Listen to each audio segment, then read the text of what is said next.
আসসালামু আলাইকুম গাইস, কেমন আছেন আপনারা? আশা করি সবাই অনেক ভালো আছেন। আমিও কিন্তু ভালো আছি।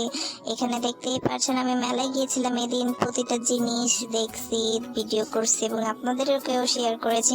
তো এই যে মেলা থেকে বের হয়েই কিন্তু আমাদের এত গলা শুকাইছিল, তো আসলে গলা শুকানোর পর এখানে কিন্তু আমরা শরবত খাই। তো এই শরবতটা আসলে খেলে কি আসলে নাড়ি থেকে একদম ঠান্ডা ঠান্ডা লাগে, খুবই ভালো লাগে।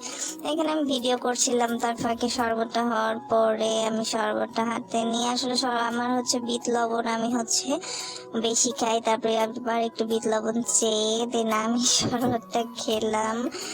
তারপরে এখান থেকে রিক্সা নিয়ে আমি সোজা আসলে কোথায় যাওয়ার উদ্দেশ্যে বেরিয়েছি আর কোথায় গিয়েছিলাম, তো সেখানেও যাচ্ছি।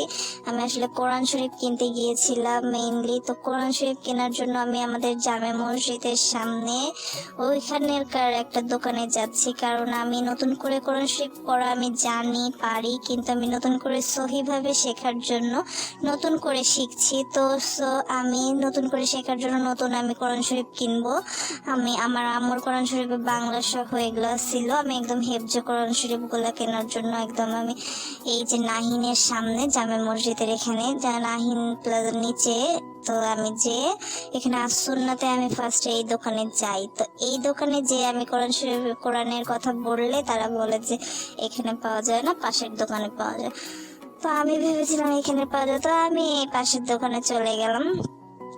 পাশের দোকানে এখানে অনেকগুলো দোকান বন্ধ ছিল, জানি না কেন, তখন হয়তো আজান দিছিল দেখে সবাই নামাজে গেছে। তো এই দোকানটা থেকে আমি বললাম আমাকে হেফজ কোরআন শরীফ দেন, মাদ্রাসার ছাত্রছাত্রীদের কোনো বাংলা উচ্চারণ থাকবে না এরকম কোরআন শরীফ।